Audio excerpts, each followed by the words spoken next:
I know the Warriors have said they're not interested in any sign and trades for Jonathan Kuminga, but can we interest you in Malik Monk, says the Sacramento Kings.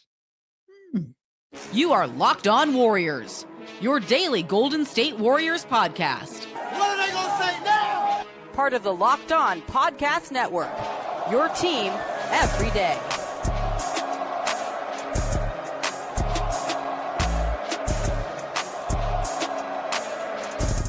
Hey, everybody. How are you? Welcome to Locked On Warriors, part of the Locked On Podcast Network. Your team every day. We come at you Monday through Friday, wherever you get your audio podcast. You can check us out on YouTube. If you like the show, make sure you smash that thumbs up, hit that subscribe, and tell a friend to tell a friend. Today's episode is brought to you by Gametime. Download the Gametime app, create an account, and use code LOCKEDONNBA, and you will get $20 off your first purchase. Itinerary today, Jonathan Kuminga for Malik Monk. Would we do it? What's the catch? All these things brought to you by me. My name's Charlie Walter, formerly on 95.7. That's the flagship of the Golden State Warriors. Also covered the team on TV for CBS News Bay Area, call letters KPIX. Guest today, it's Mike Loginoff. And to those out there that love Jonathan Kuminga and did not like Loginoff's very sincere takes on the matter a couple days ago, it's time for you guys you can go ahead and log it off. Mike, how we doing, man? He's a former hooper at Colby College on the East Coast, played his college basketball or high school basketball at St. Ignatius in the city, San Mateo, born and bred, diehard Warriors guy, season ticket holder. You can find him just screaming at the opposition throughout the season and, calling out defenses. He's that high when it comes to his IQ in the game of basketball. Today to break down a few trades. You ready to get into it, man? Chuck, I'm ready. It's a beautiful day in the city by the bay. It's a great time to talk some dubs. We got some news. We're not just pontificating. We can break some things down. Let's have some fun, man. Let's do it. The question is whether we are nearing the end on this thing. Now, last we heard, and I don't believe it. I don't think you believe it. I don't think anyone but a working brain believes that the Golden State Warriors and Jonathan Kuminga can be salvaged and they're going to be together this upcoming season.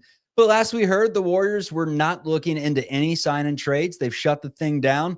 Their plan is for Kaminga to either take this 2-year, $22.5 million deal or to take the qualifying offer, and they expect Kaminga to be ready to go and to be a part of this team. But a new wrinkle has come out. Sam Amick reporting that the Sacramento Kings have offered a 3-year, $63 million deal for Kaminga. That's actually $1.5 million less, at least the first season, than he would make for the Golden State Warriors if he were to sign this 2-year deal. The Suns have obviously offered 4 years, $90 million. Suns have nothing that the Warriors want. We know that the Warriors turned down the Kings' poo-poo platter of Devin Carter and Dario Saric, but they've upped the ante. They say, can we interest you in a little Malik Monk and the 2030 first-round pick? That pick is lottery protected. The Warriors have insisted the pick be unprotected.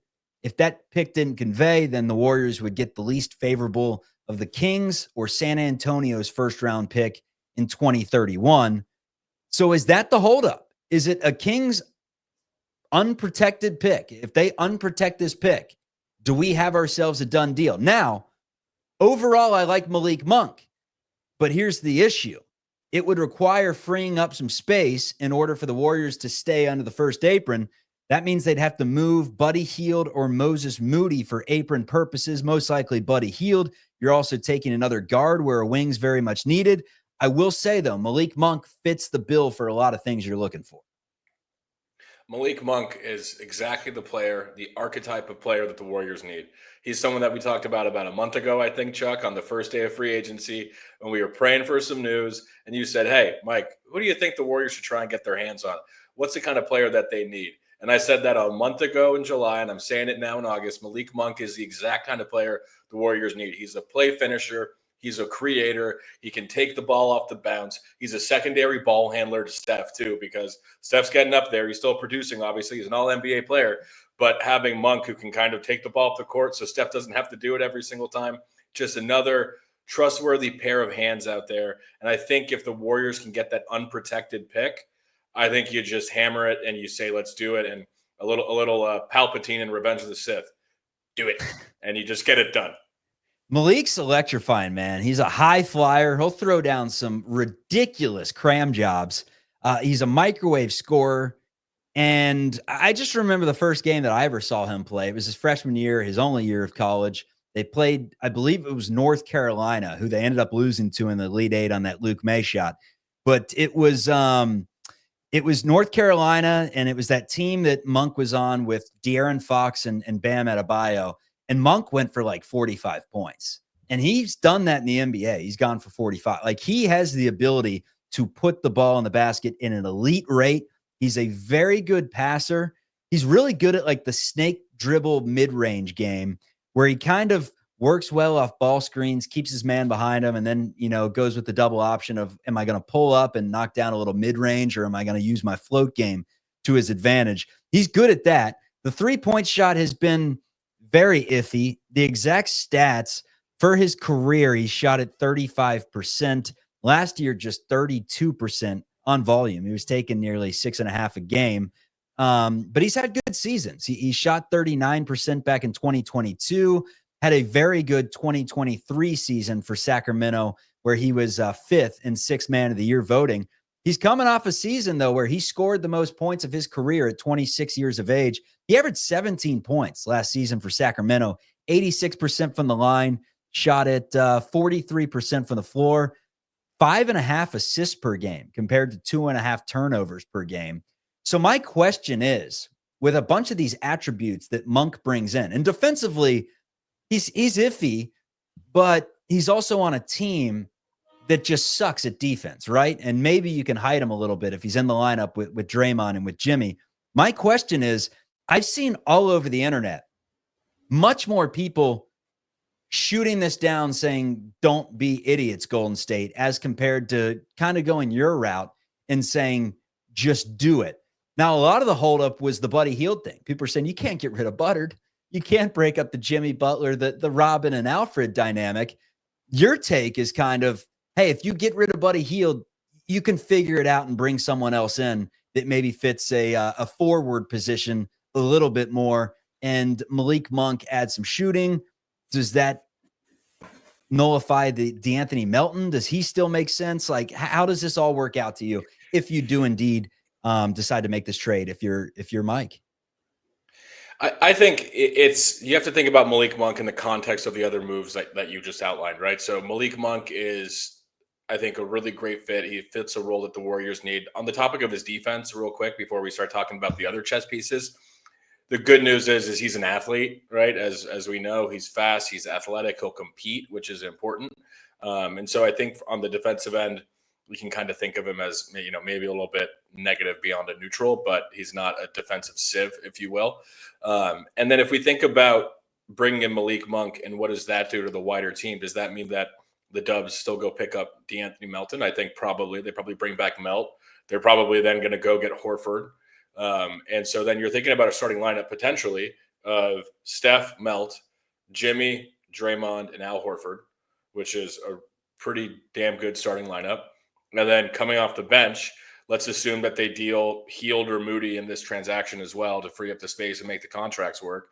And then if off the bench, you're having, Malik Monk as your sixth man, Pods as a combo guard, a big man like, TJD, QP, and then whoever's left over from Buddy Hield or Moses Moody, or if they decide to go out and get someone, if the numbers work, like an Amir Coffey as well, to be that 3-and-D wing off the bench, a little bit more youth, a little bit more athleticism. I think you're looking at a pretty competitive team. Does it put us over the threshold to look at the teams like the OKCs, the Denvers of the world? Probably not. We're probably still looking in that 4 to 6 range. But all of that the Warriors need, and that's been proven over the years, is just a puncher's chance, right? I mean, you look at what Steph did. Do you think anyone really leading into the 2022 season thought, okay, yeah, Steph is going to, the Warriors are going to win the championship. They're favorites. They're going to pull this thing off. I put my money where my mouth was, man. And I put a little bet in on FanDuel and cashed that thing. But I want to say that I put it in after like the 18-2 start. I don't think I did it in the fall. But the point is, though, all the Warriors need is just a shot, Like, are you really going to bet against Steph, Draymond, Jimmy? And then my question is, what's the alternative? What's your alternative, Mike? If you're not, you can't go take that Suns deal. No, you don't take that Suns deal. Royce O'Neal, we don't need another 32-year-old wing out there. Don't do that. The Warriors also don't need Nick Richards, in my opinion. I think he doesn't really fit. It's like Nick Richards is what, maybe a better version of TJD realistically, or maybe has a higher upside than TJD. He's a different TJD. I don't think we really need that sort of player, though. That's not the big gap in the lineup, in my opinion. So the Phoenix deal, I don't think you take it. The Devin Carter, Saric deal, that's a no. I think the best value, the most reliable player that you're going to get for Kaminga right now in this market is Malik Monk. You hammer it, you say yes, you move on. And because ultimately you want to get this thing resolved before training camp starts. You want to get rid of this angst in the locker room. And we know this has been going on now for 2.5 years? Yeah. I mean, let's dissect something that's extremely interesting coming up on Locked On Warriors. The Kings actually put a player on the table that is a 6-time All-Star that averaged over 20 points per game last season. The Warriors completely shot it down. Very interesting. We're talking DeMar DeRozan coming up on Locked On Warriors. Today's episode is brought to you by Gametime. Let me tell you what, Gametime is one of the best places out there where you can get tickets to concerts, sporting events, whatever it may be. And we've all been there, logging on early and waiting forever for those concert tickets to go on sale, only to lose your spot on a show you've been dying to see. Live music should be about making memories, not dealing with the stress of ticket shopping. That's where Gametime comes in.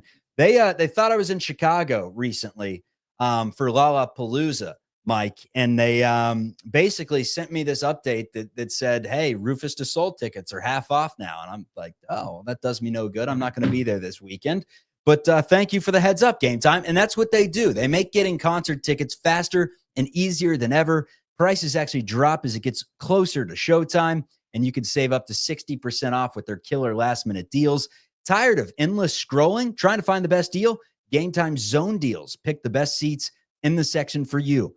Ever wonder what your view will look like before you buy? The app shows you a panoramic seat view with no surprises. And with Gametime, the price you see is the price you pay. No hidden fees. Take the guesswork out of buying concert and show tickets with Gametime. Download the Gametime app, create an account, use code LOCKEDONNBA for $20 off your first purchase. Terms apply. Again, create an account and redeem code LOCKEDONNBA for $20 off. Download the Gametime app today. Last minute tickets, lowest prices, guaranteed. And buddy, stop trying to dribble the ball. All right, so Jimmy Butler and Buddy Hield had a fantastic relationship going towards the end of the season. Now, if you would have said Buddy Hield has to be thrown in this deal in February of last season, I think 98% of Warriors fans would have been like, take him, we're good. But recency bias comes into play, and frankly, Buddy had months of the season where he was really good, and the lasting image of Buddy was hitting some big shots in big moments, and it was that secret sauce that we talked about. Warriors were like 18-1 when he scored more than 18 points in a game. That's real. However, Monk gives it to you a little more consistently, 17 points per game. Someone that gives you a consistent 20-piece all the time is DeMar DeRozan. In fact, DeMar DeRozan a season ago averaged 22 points per game. He's averaged more than 20 every single season since 2013. He shot at 47% from the floor a season ago, 4.5 assists. Always shoots it upwards of 50% from the floor. Not a good three-point shooter. The Warriors said, no, we're good on that, which is a smart organization, in my opinion. Not that they've been smart with this Jonathan Kuminga situation, but it's smart turning down a player that doesn't fit your system at all.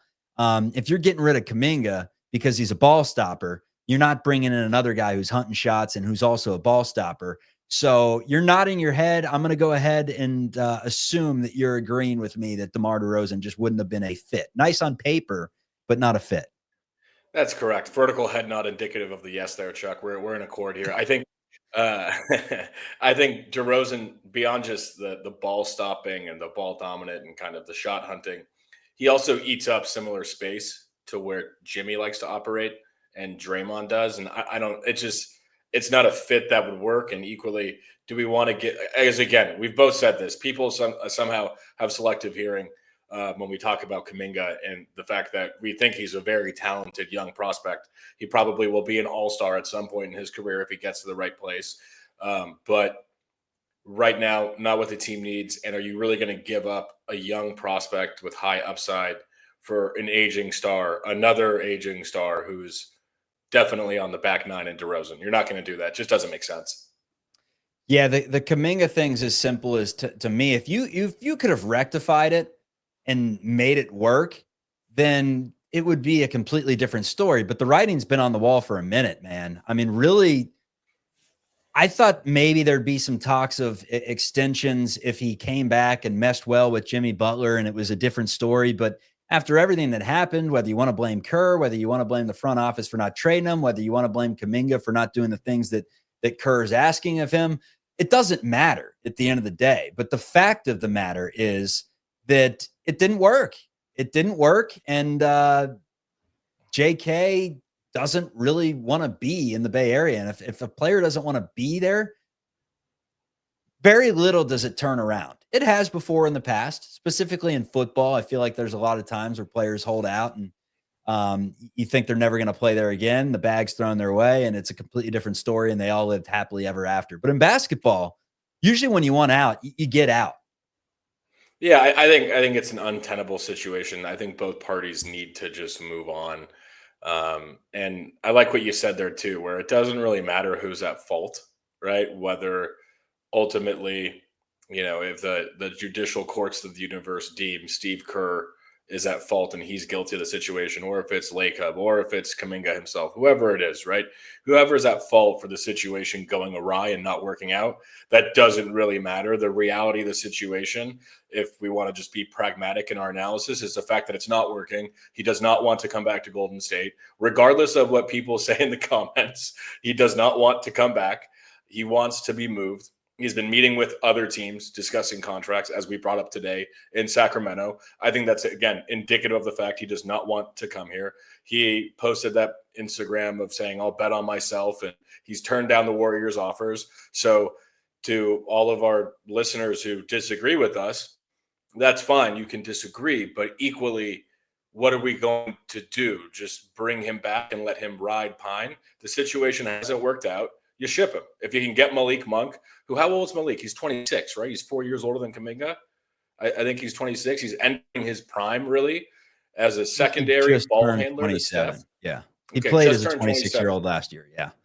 Yeah, there you go. So 26, 27, entering his prime with, youthful athleticism. And he plays hard. He's fun. Warriors fans would love him, man. He's fun. Okay. He would be great in our system. Can you imagine him with the advantage creation that Jimmy and Steph could give him? The amount of open shots that he'd get to catch and shoot threes, or the amount of closeouts he'd be able to attack, it would be, it would be Monk Airlines, baby. He'd be getting up. It'd be awesome. I'd love to see that. Yeah. One thing that you kind of buried in all this, though, because if you lose Buddy Hield, you lose a shooter. If you lose Moses Moody, you lose a wing. Two things kind of connected. Amir Coffey is a name that you've really liked. You think that if you brought in the Coffey Monk combo, little Coffee Monk Coffee. Yeah. I feel like that's actually a real coffee shop out there, Monk Coffee. If you brought that in and then got rid of, let's say, Kaminga Moody and just said see ya to the 2021 NBA draft, 2022, whichever draft it was. 21 draft that the Warriors drafted those two in. You just got rid of them and brought in those two. You like that? You like that swap? Man, I love it. I'm in. Okay. I mean, Moody. My thing with Moody is I like Moody. I think he made strides last season over the course of the regular season. I think his shooting woes in the postseason, as we found out later on, were probably due to a wrist injury. I mean, pretty tough to shoot a basketball if your wrist is hurt. So give him the benefit of the doubt. I think Moody's proven to be a very reliable role player in the NBA, but Moody isn't someone that can't be replaced, is the unfortunate reality for Moody. That's not because he doesn't play hard. That's not because he hasn't been working on his game. It's just the reality of the situation is his production, his role can be filled by another NBA role player. And if that role player is Amir Coffey, I think that you're pretty excited about that replacement. Moreover, if Buddy Hield goes, he's ultimately, people may not also like to believe it, and it may not always seem like it, but Buddy's been one of the best 3-point shooters since he entered the league. It's like Steph #1, like James Harden, and then Buddy Hield, I think, for the most threes in the last 5 seasons. So he's literally one of the best shooters in the NBA. But he's also streaky. I think Jimmy brings out the best in him, because I think Jimmy also, gives some confidence to a role player, which, I mean, even speaking from my playing career in college, when you have one of the best players in the team who's getting fired up, if you're making the right play, you just play with so much more confidence. So I think that helped bring out the best in Buddy. And equally, though, too, if we have to move Buddy, then maybe we're going to have a Monk drinking some coffee and eating a melt. If you're getting me DeAnthony Melton, Malik Monk, and Amir Coffee, I'm pretty happy about that, to be honest with you. Have an owl. Not an Alfred. Yeah. Have an owl. Yeah. Coming up, we're going to answer 3 questions. One of the big ones, what happens if Jonathan Kuminga takes the qualifying offer? All these things debated on Locked On Dubs.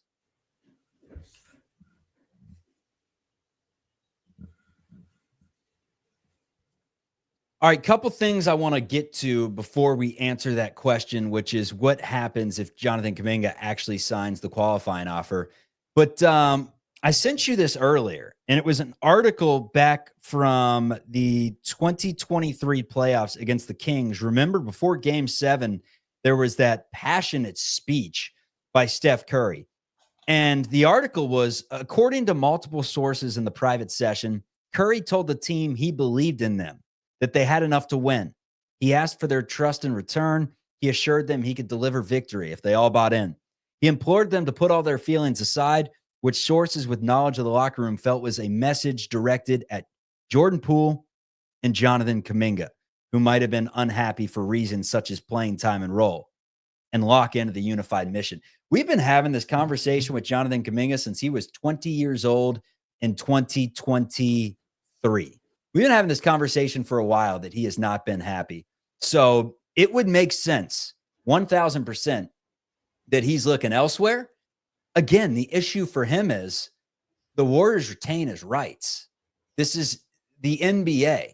For those of you that hop in the comments and say, just let him loose, you're being mean. Like, we're talking 7.9 and $22.5 million. Like, he doesn't have a choice. If he wants to go play in Shanghai, he has a choice. He doesn't have to play for the Warriors. Otherwise, if they say you're playing for us, he's either playing for them or he can, pull a Jimmy and he doesn't have to show up, whatever. I think that would hurt his value.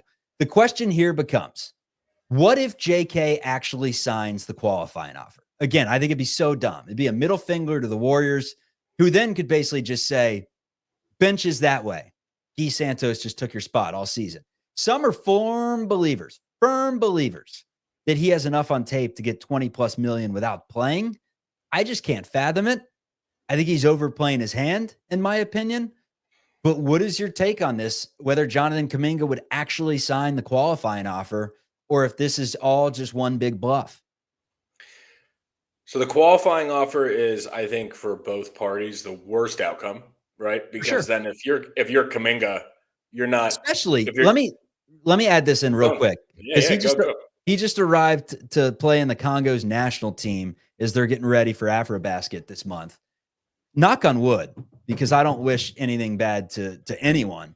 But what happens in the middle of contract negotiations? And maybe this is close to over, and that's why he's playing in this. But if he's truly going to hold out until October, what happens if he goes and plays in this league and tears an Achilles and all that's left is the qualifying offer? I mean, that's a disaster. That's the worst outcome for everyone involved. We hope that doesn't happen. And I think I'll start with the AfroBasket competition, because I think that means that we're getting pretty close to this saga concluding. That's what that means to me. I think that's a signal that we can interpret there, because while his agent, in my opinion, doesn't seem to have the best grasp of negotiation skills, market valuation analysis, or benchmarking and ability to kind of get things done efficiently for his clients. And he loves to argue on Twitter with, folks like myself and other commentators. So I don't necessarily know if you want that kind of an agent. But hey, that's Jonathan's choice. That's not Michael's choice. But I would imagine that his agent would advise him, I wouldn't go play in this thing unless, unless we're done with the contract negotiations, because if you get hurt, then we're really screwed. So I imagine that his agent is wise enough to give him advice of only go compete and play in that tournament if the contract's signed and if we're getting close. So I imagine that means that the deal's going to get done. And then equally too, going back to the point of, what happens if he does sign the QO? I think that tanks his value. The Warriors are going to say, here, go ride some pine, and he's not going to see burn. And I think that it's a terrible outcome because then the Warriors aren't going to be able to get anything for him. He's just going to walk. Kaminga's going to get used on both sides, right? Yeah, exactly. It's like, here's the bird. Go enjoy it. And the other thing too, though, is, now here we go. Get ready.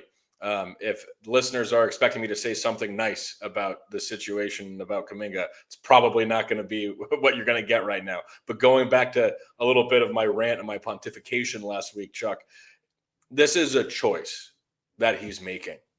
It's a choice.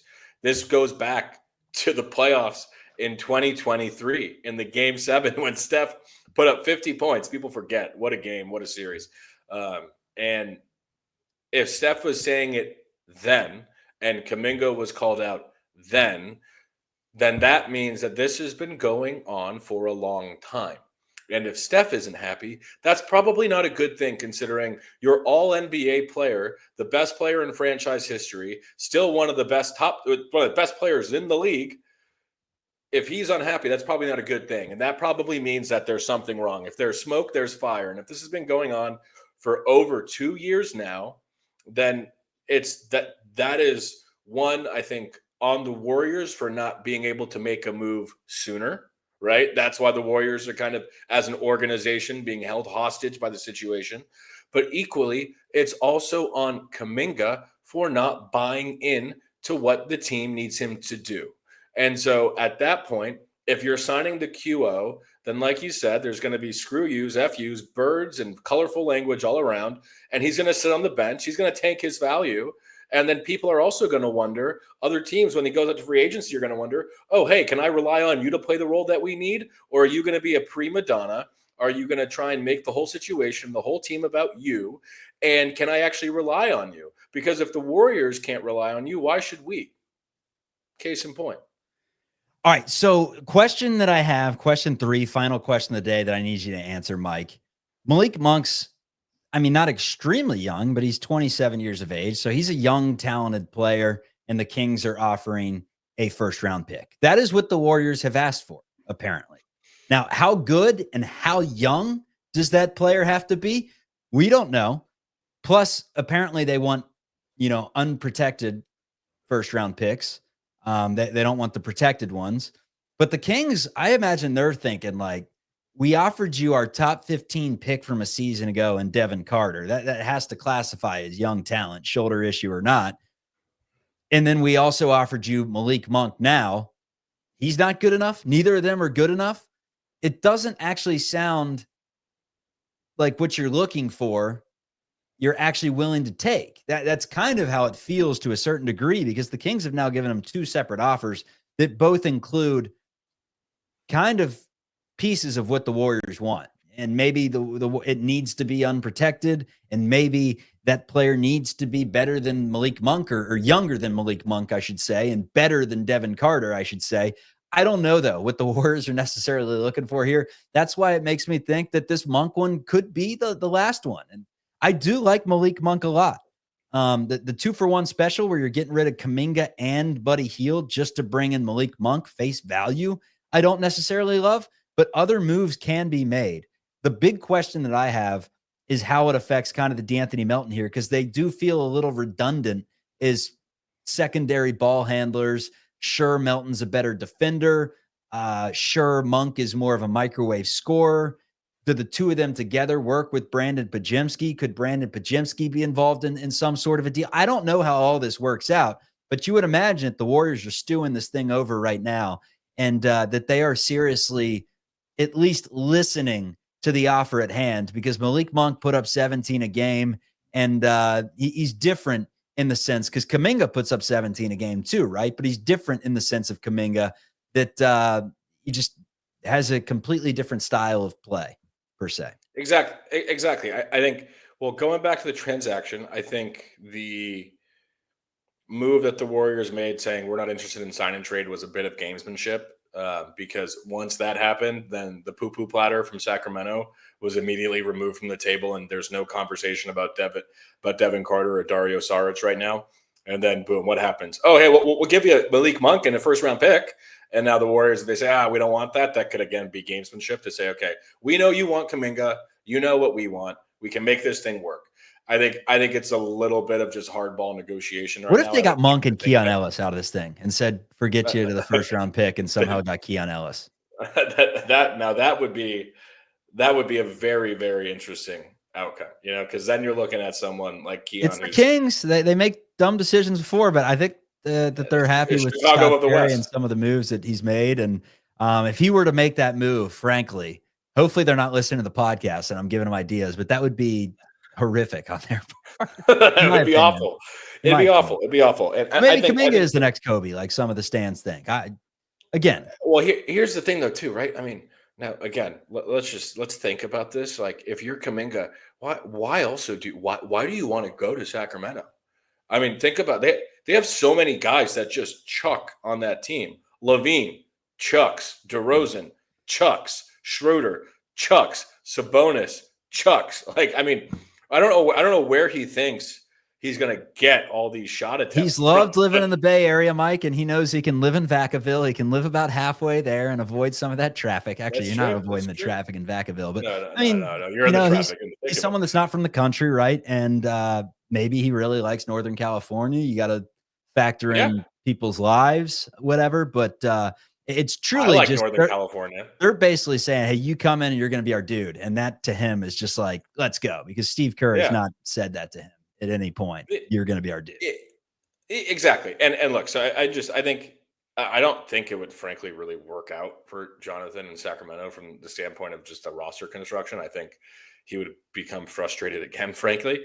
But if you get Monk and you get Melton, I don't think that they're necessarily redundant because they would be asked to play different roles.